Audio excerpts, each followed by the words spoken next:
What is up, Spa City? Welcome to the Specific Chiropractic Center's podcast, the Spa City Podcast.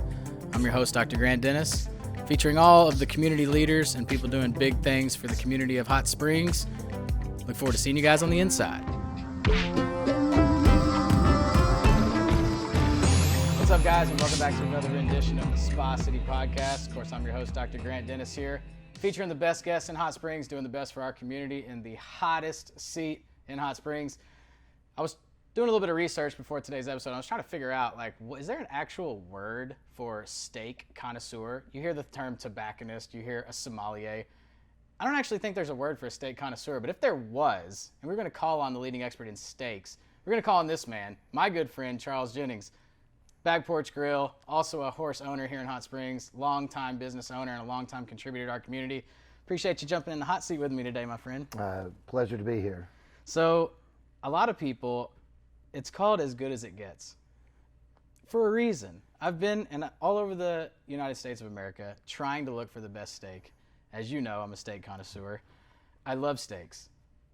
When it comes to what makes a steak as good as it gets, it's really no secret. I'm going to piss off a lot of people here with this. I'm going to be polarizing, and I don't care. Back Porch Grill really is as good as it gets when it comes to the steak. What I want to know, and we'll start here.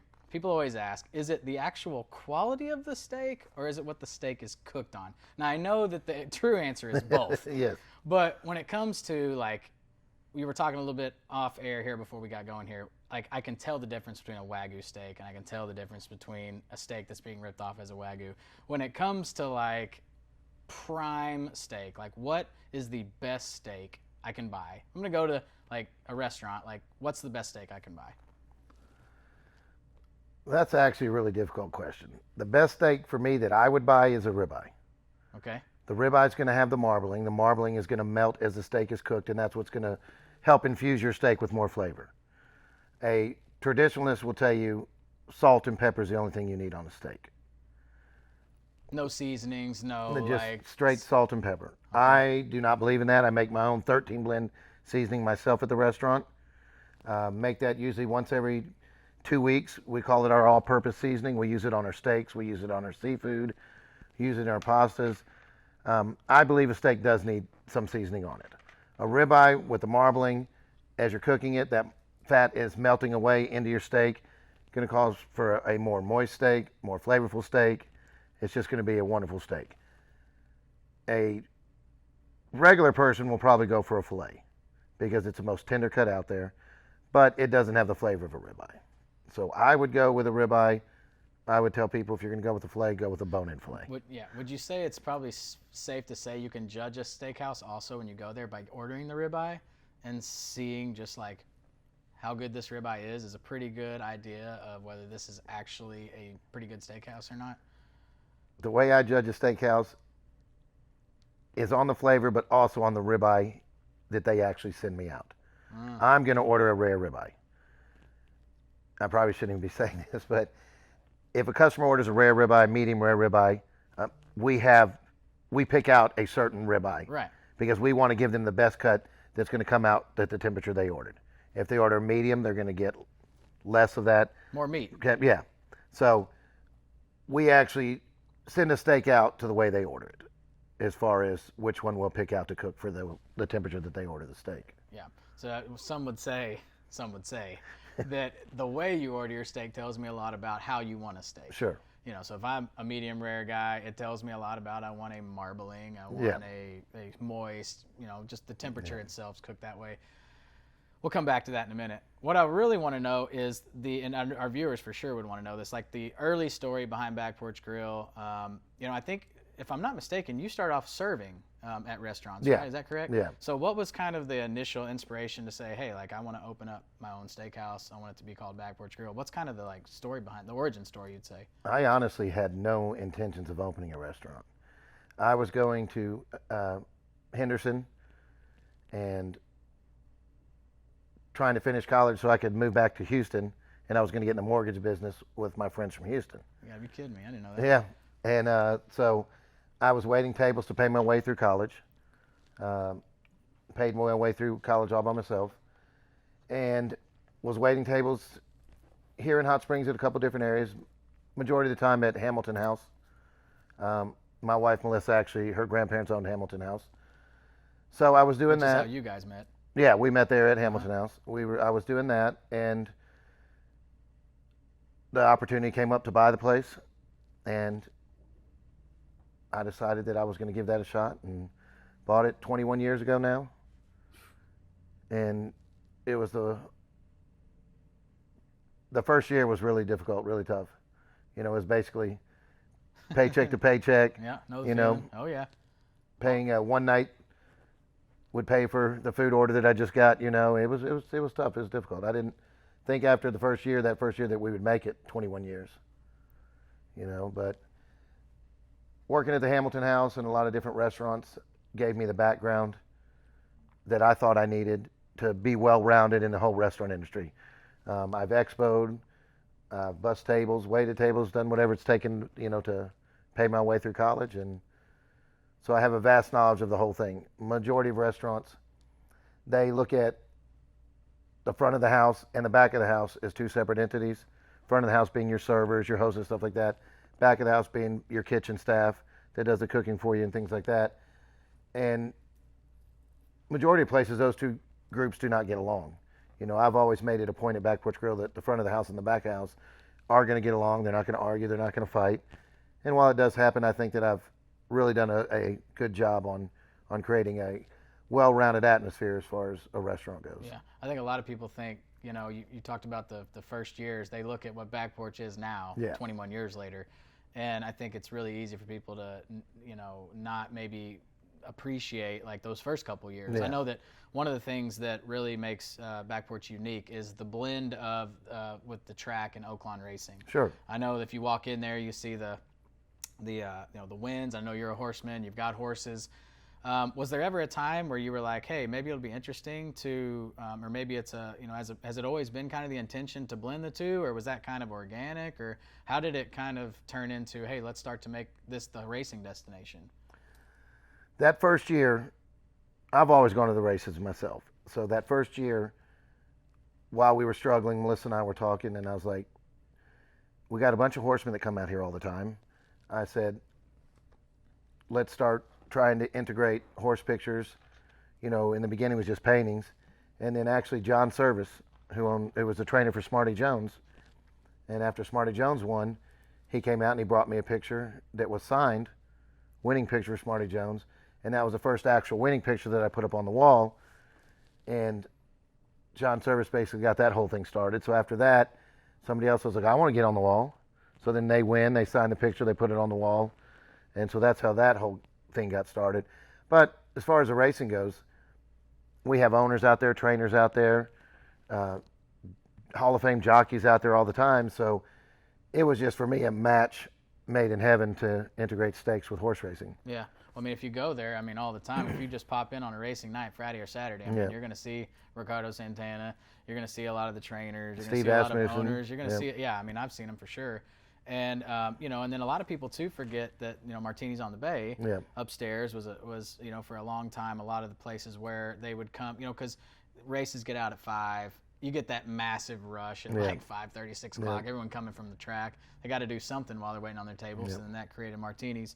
But when it comes to like catering to horsemen, catering to owners, jockeys, trainers.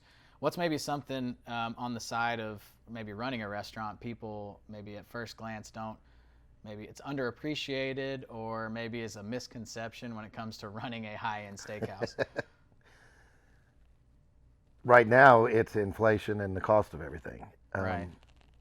They think, oh, you got a high-end steakhouse, you just make all this money because your steak costs this much. They don't realize what goes into cooking that steak.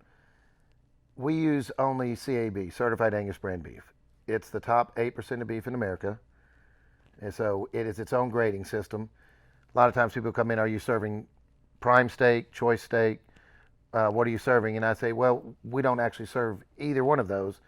CAB is its own grading system, but 80% of CAB would qualify as a prime cut. So CAB comes in with its own label on it. Before COVID started, I was roughly paying in the vicinity of $20 a pound for most of the product. Right now we're paying upwards of $33, $34 a pound for our product. And it's hard to pass that on to the consumer. Right. You know, while I have gone up some, you know, I definitely can't charge Little Rock prices, Right. Houston prices Right. for a steak here in Hot Springs. Right. So we try and make it up on the other end with appetizers and, you know, other items like that to make up that. But with the horse racing, as far as that goes, majority of the horse owners that come into town, you know, they're farmers, cattle farmers, you know, dairy farmers, oilmen, whatever. So they want a steak, and they want a good steak, you know. And so, they know the difference yeah, between a good and a certainly. bad steak. Yeah. So we like to give them the best quality at a good price also. Yeah. You know, and another thing that's I've always appreciated is the different variety of cuts. Sure. You know, I think I'm almost positive that for all you folks out there, the bone-on tenderloin, you've never, you just, you got your value on the podcast right there. Bone-on tenderloin, medium rare, medium, probably medium rare. I don't know that I've ever seen that cut anywhere else. I picked that cut up in San Diego on a trip. We went to the Gaslight District, went to a restaurant there, and I was with a bunch of other restaurant people, and they had a bone-in tenderloin, and nobody could figure out what it was, and they looked at me and they said, "Charles, what is a bone-in tenderloin?" I said, "Well, I've never heard of it, but it's got to be the tenderloin off the porterhouse side." It's the filet off the porterhouse side. Yeah. So that's what it was. I ordered that, and I was like, "Oh my gosh, that's ridiculous." It's like, I got to bring that back to Hot Springs. So I brought it back to Hot Springs. I mean, do you think that's, most people, I mean, I've never seen it anywhere else. I It's never definitely a staple of Back Porch. I mean, Yeah. not only that, you can throw on sauce and Marsalis. Anyways, I digress. What I want to touch on next is you've now kind of allowed the restaurant, you know, so as a chiropractor and across my two offices, it's allowed me to kind of diversify out into owning other verticals, with Everbowl. It's also in the same light kind of allowed you, the restaurant, to vertical out into actually being a horseman. Sure. And owning horses, and not only experiencing the side of being around horsemen in the restaurant, but now you are a horseman yourself. Yeah. How's that been? Like, what kind of caused you to want to say, hey, like, let me start running these horses? I was actually sitting in the restaurant. It was late at night, probably about 9:30, 10, getting ready to close up. And there was Kelly Benjamin, a trainer, and her husband, Ronnie Salmon. And they'd been drinking there for a while, and they started talking to me about claiming a horse with them. They were getting ready to head to Great Lakes Downs in Michigan, Muskegon, Michigan. And they convinced me to claim a horse with them. I was like, well, I guess if I'm going to claim a horse, I might as well claim one with a trainer. And so I claimed that, and that was a disaster. They didn't win a race with that horse. And then I got into business actually right after that with Ingrid Mason. Okay. And the first horse I claimed with her, Lissa Star, won the first time out at Arlington Park. $25,000 claimer. Won the race, got claimed. I took my daughter Natalie with me. She was 6 years old. Oh, wow, that's cool. So we flew up there, and it was just a daddy-daughter trip there, and the horse won. And then after that, I was hooked. You were hooked. Yeah. Now, people have said that. I know that I've heard you say that. I've heard others say that. Once you have a horse, win, and you go get a picture with it on the track, that's when it's like, okay, now I'm hooked. Like people say, you know, hitting a really good golf shot, you're hooked. But in horse racing, some people never win races, right? I mean, I think that's also a misconception, like that I've heard you say, is people think, oh, you claim a race, like, or a horse, that horse may never win. Yeah. Like, you may never actually win a race. Like, you could own, I mean, how many, it was like a year or 2 or 3 years before you actually won a race? Like, how long was that in between? No, I claimed that first horse, Ed Bauer's Gift, and didn't win there. And then when I claimed Lissa Star, I won. That was probably my third or fourth race that I'd ran, and so I was pretty fortunate to win pretty early. But then after that, I mean, I went a 4-year stretch here at Oaklawn where I didn't win a race, and this is my home track. You know, winning all over the country everywhere else, but I couldn't win here. Yeah. And so that was disappointing and expensive. When it comes to like tracks, right? Is Oaklawn like a pretty hard track to win at? Is it a pretty easy track to win at? Like what? It's probably one of the most difficult tracks to win. Why is that? Right now the purses are so high, and with the purses being the way they are, every leading trainer, owner in America wants to run for that money. Yeah. So then, so what you're saying is at other tracks, maybe the purses aren't as high, so it's attracting. So I don't know most people know that. I certainly didn't. But, I mean, in the landscape of Oaklawn's one of the higher purses around the? One of the higher purses. Kentucky Downs runs for a very short period of time, but they run $150,000 maidens.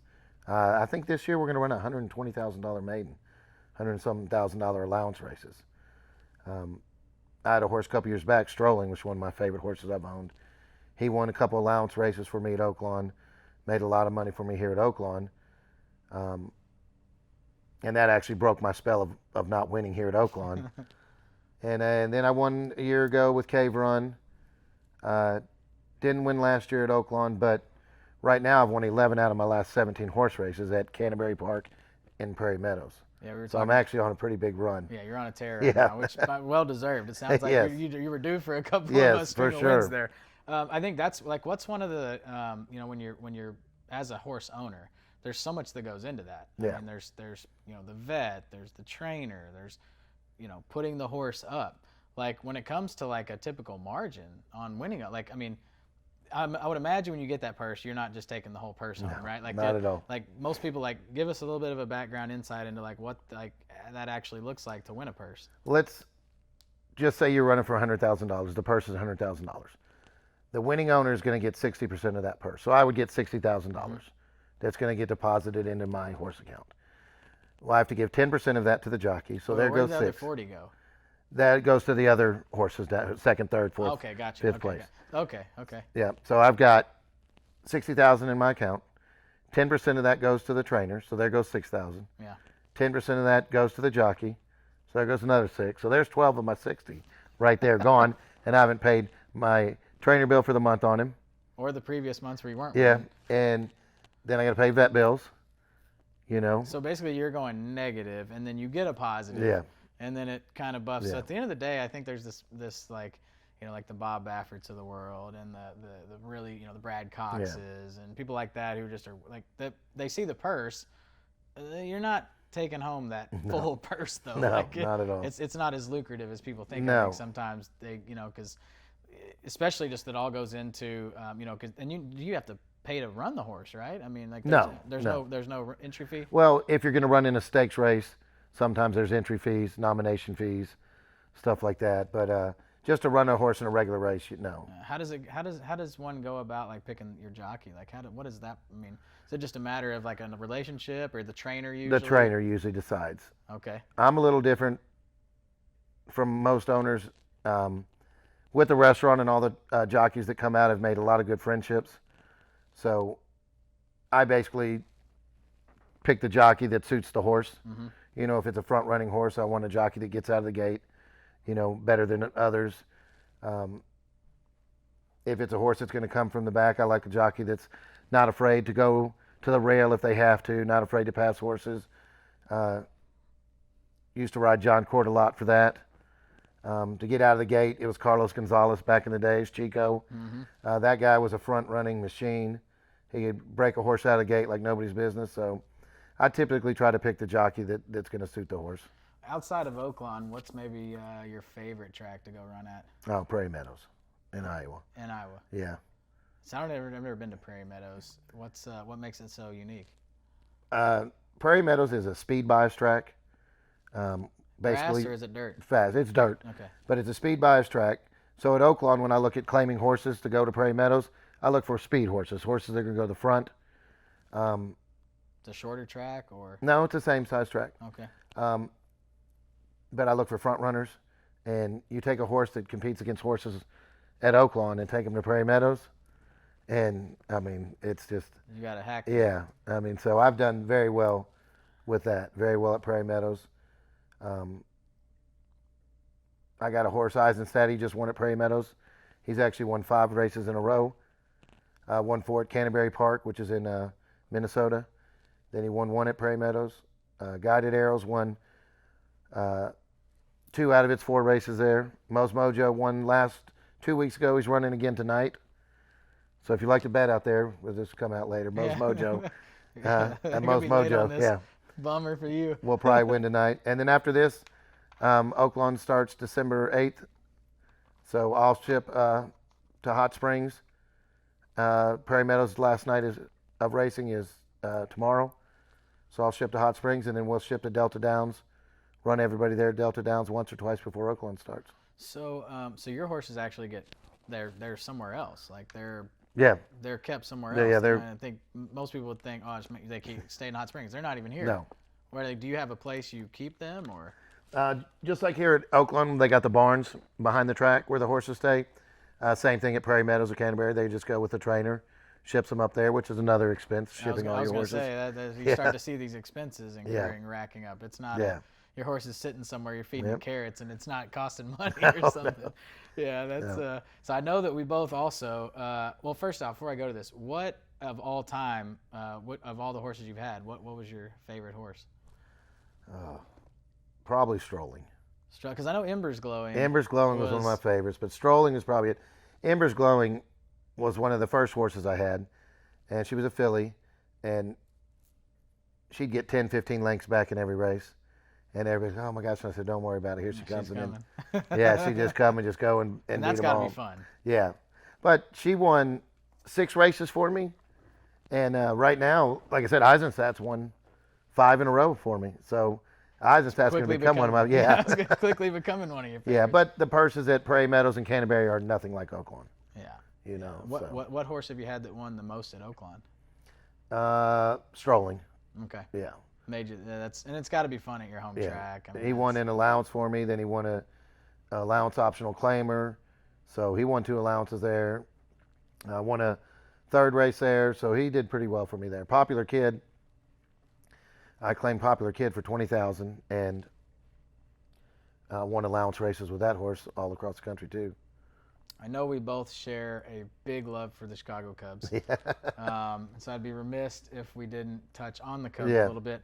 Where, because I think a lot of times people go, like for me anyway, like, why are you a Cubs fan? Like, because my dad grew up in Chicago. Yeah.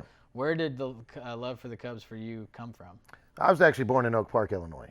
Okay. So I've always been a Cubs fan. But for most Cubs fans, it's not about being from Chicago, right? Being from Illinois. It's WGN. Right. When you came home from school, right? 100%. And if you're a baseball fan, you'd come home from school, what's on TV? That's right. You're listening to Steve At least Stone, my generation now. Carey, Steve Stone. Yeah. And it was always on. Yeah, always on TV when you came home. And you got to watch Mark Grace, Ryan Sandberg, Andre Dawson. Well, and then it's like with Notre Dame. Yeah. That's why a lot of people are Notre Dame fans. It's on Channel 4 every time they're playing. Only football game on Saturday back in the days, yeah. Now, WGN since has moved on with all streaming and whatnot. It's not around anymore. Your favorite Cub of all time? Mark Grace. Okay. It's tough. I mean, if Greg Maddux hadn't left for 10 years to go to the Braves, I would say Greg Maddux. But, I mean, that era back then, Ryan Sandberg, Andre Dawson, Greg Maddux. Been some great ones. Mark Grace. I mean, Sean O'Meter, Sean Dunston.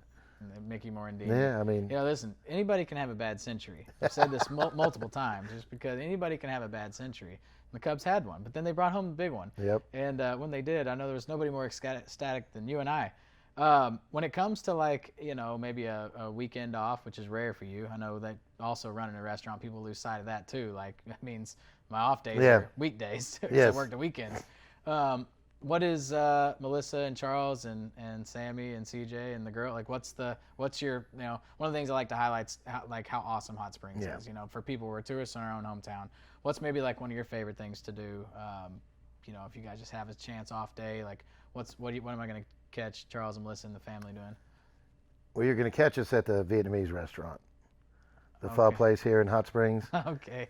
Highly underrated if you don't know about Vietnamese food. The pho, the soup they make there is phenomenal. Where is this place? I've only had the dumplings because I know I've had the dumplings on Sunday point. night. For those of you who don't know, also Sunday football is a deal at the Jennings. I've been and I've seen there's dumplings. Yeah. It's from this Vietnamese place. It's called Pho Hai Mong is the name of the place like that. Okay. And where is it? It's heading out towards Magic Springs on the right-hand side, right past the Dodge store, or right before the Dodge store. Oh, okay. Yes, yeah. And you got to get the dumplings. Okay. It's a hidden gem. Huh? It's a hidden gem. It is. They do a grilled pork spring roll. So if you're going to go, get the grilled pork spring roll, not the regular one. And then the soup is just on point. So let's say after a Sunday of watching football. Yes. It's a long day. Yeah, it is a long day. the next day on a Monday, a man might need himself a bowl of pho. That's where I'm going to find you on Monday Yes, at lunch. that's where you'll find You own stock and equity in you this will place, find probably. Goose and I there on Mondays. Okay. I want to touch on that too, because I know that one of the other things that's really unique about Back Porch is you've had some of the same employees since day one. The Ernies, the Gooses. You really take care of your people, Sure. And I think that's one thing that's unique is that they're, Ernie's been there for, I mean, literally people come in and they're like, I'm going to be waiting on my Ernie. Like Ernie, Goose, how did you find these people early on? How did they, what's the story of some of these early on employees that have been there with you the longest? Ernie has been with me the longest from day one. Goose, Philip, he was actually a fraternity brother of mine at Henderson, Theta Xi. And that's where it all started. We started bringing in fraternity brothers and little sisters with the fraternity. So that's how we kept the place staffed for so long. And while I might not pay what some of these chains can pay people, I take care of my employees. It's regular on a Saturday that I cook burgers, hot dogs. I'm very thankful for them. Sunday football, you said, my employees are welcomed out at my house. Yeah. We watch football all day. Melissa and I do a big spread for them. Last week was pulled pork. Yep. All the trimmings, cheese dip, everything for it like that. It's a family atmosphere. Yeah. And it's nice as a customer to walk in and the person, Ernie, Goose, is taking care of you and they know you. Yeah. I love to go to a restaurant that I go to, like the pho place. I see the same girl some of the times, but I walk in there, she doesn't even hand us menus. She's like, how are you guys doing? Good to see you again. You ready to order? What do you need to drink? Yeah, that's it. She knows she doesn't need to give us menus. And it's nice to have employees that have been around so long. It's nice to also watch them succeed, Yeah. Well, I mean, Go listen, why, there's a reason they've been there that long. The reason Ernie's been there that long, does very well with what he does. He's really good at what he does. I mean, same with Goose. Was it always the concept? One of the things I think is also super cool and unique is that the steaks are cooked out in the open on an open pit grill in front of the whole restaurant. Was that always the idea, or was that were they cooked in the back in the beginning? No. Or what was the concept that you were like, hey, I like that, let's do this? I come from Houston, Texas, and they have a restaurant in Houston called Taste of Texas Steakhouse. Okay. So I'd been there before, and you walk in there, and you walk through a meat cooler or buy a meat cooler, and you pick out the cuts you want, and then they cook it in the back for you. So I was like, I want to take this to the next level, and be able to cook the steak right in front of them. So when you bought the restaurant, did you build the grill? No, the grill was there. It was already there. Yeah, the grill was there. So then it was basically, hey, we're gonna keep this here. Yeah. We're not gonna, because I think that's one of the unique things is when people walk by, they look in, they smell it, they oh, is that a 6 ounce or is that a T-bone? You're like, that's a a porterhouse or whatnot. But I think that's one of the unique things. I don't know if that was something that came later. No, I was not going to change it at all. Seeing that there, beef cooler there. I mean, you walk in, customers can choose the steak if they want to. Some do, some don't. But I mean, just to see it right there, cooked in front of you, the smell and everything. Oh man, you walk in there, it's Christmas. I mean, it's just like. So when I did my new menu this last year before race season, I wanted to come up with a concept of something different that I hadn't seen at a restaurant anywhere. So now if you come into Back Porch Grill, there's a ruler on the left-hand side of the menu, and you can custom cut your ribeye, custom the size you want. Right. So you can get up to a 6-inch ribeye, and actually the Arkansas Razorback defensive end. I heard about this. Landon Jackson? No, Walsh. Jordan Walsh, yeah. Jordan Walsh. He came out with a group, and he said, I want the biggest steak you got. And I said, man, you can get a 6-inch ribeye if you want. And I said, are you hungry? And he goes, yeah. So he ordered a 6-inch ribeye. 6-inch thick. 6-inch thick ribeye. 6 inches thick steak. So that's crazy.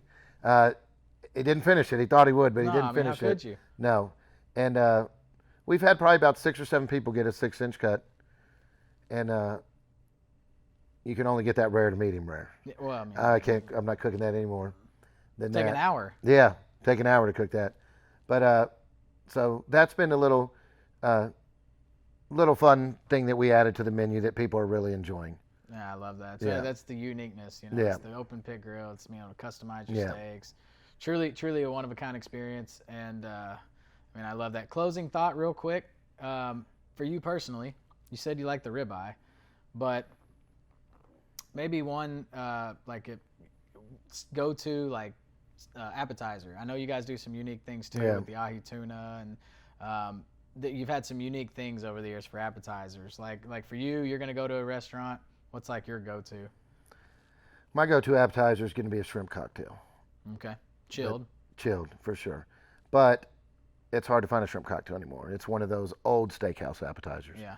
So St. Elmo's. Sure. Something like that. Yeah. The cream spinach. Yep. Stuff like that. So I took it a little further. One of my favorite things to eat is a buffalo wing with Parmesan garlic sauce on it. Oh. So now I do a shrimp with Parmesan garlic sauce. Oh, okay. So you can get your shrimp with Parmesan garlic sauce on it. And so that's one of our top selling. And then we do a loaded surf and turf fries right now. So we take our fries, cook those, top it off with our homemade cheese sauce, diced up shrimp and steak, a little bit of bacon, some chives on top. Hopefully you're not watching this, folks, around 11:30 a.m. Hopefully you're not watching that right now, because if you are, you're starving by the end of this podcast. Can't eat till 4. That's it, yeah. If you're on a fast, or if you're on, Yom Kippur, you're in trouble today. Well, listen, man, I super appreciate you jumping in here today, spending some time with us, and we're going to have to get you on for another episode Awesome. soon. Appreciate it very much. Folks, that's going to wrap us up for this week, and be sure to stop by Back Porch Grill here in town. Tell them Dr. Grant sent you. Find Charles at the grill. Tell him you saw us on the podcast here. Who knows? Maybe he'll hook you up a little bit. Until next time, see you guys next time on the Spa City Podcast.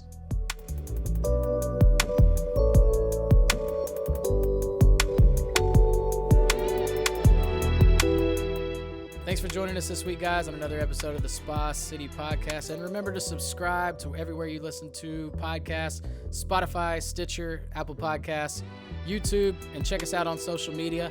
And remember to support all of our community members we have on this podcast and everybody who's doing big things in the community of Hot Springs. And until next time, see you.